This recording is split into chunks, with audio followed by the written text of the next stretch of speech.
Welcome to Local Edition on Time Warner Cable. I'm Steve Swat with the Sacramento Report, and my guest in this segment is Anthony Portantino, a member of the State Assembly from La Cañada, Flint Ridge. Thank you very much for being with us. Thanks for having me, Steve. I want to talk to you a little bit about an interesting, controversial piece of legislation that you've got out of one house, the Assembly. It's now pending in the Senate. There's a lot of public interest in it, and that's your bill to ban the open carry of unloaded firearms, specifically rifles and other long arms, right. Shotguns.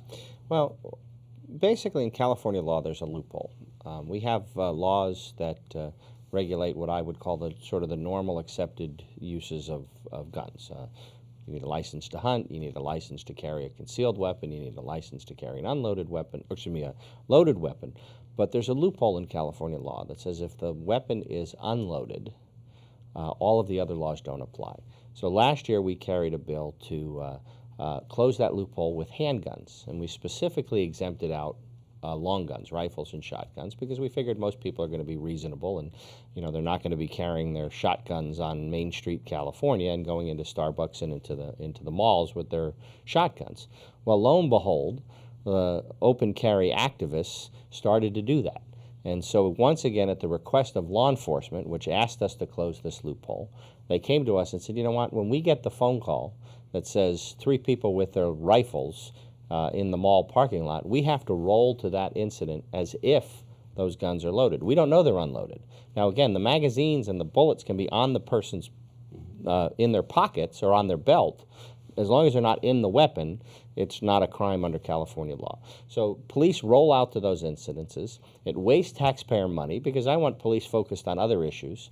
Those stops get tense, and sooner or later they're going to escalate. So the police have asked us to close the loophole. So this year, I'm carrying a bill to make the carrying of the unloaded long guns a $1,000 fine, just like I did with handguns last year.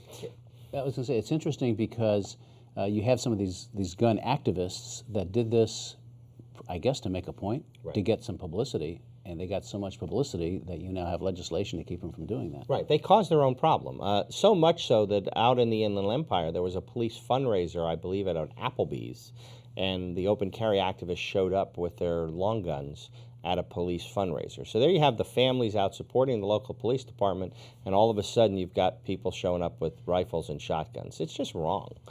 Don't put it in the face of the police officers who risk their life every day. Certainly you don't need a shotgun on Main Street, California.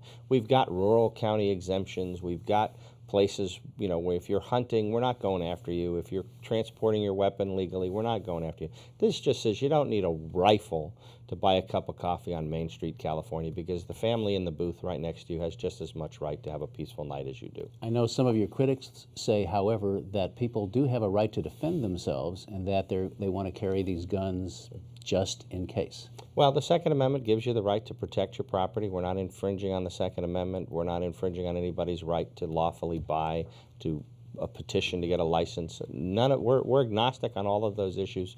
We're simply closing the loophole that says if the weapon is unloaded, you can do what you want, and that's just not right. And we're just about out of time, but we should also say there are, a couple dozen exemptions?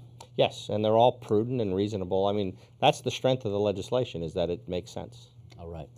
Anthony Portantino of La Cañada, Flint Ridge, thanks for coming by, talking about this interesting piece of legislation that right now is pending in the Senate. It's already passed the Assembly. Obviously, it's got plenty of no votes from the conservatives, but it's moving along. Thanks for being here. Thank you. And thanks to our viewers for watching Local Edition on Time Warner Cable. One reminder, you can see this interview and others on YouTube, but also on My Government On Demand. Have a great day.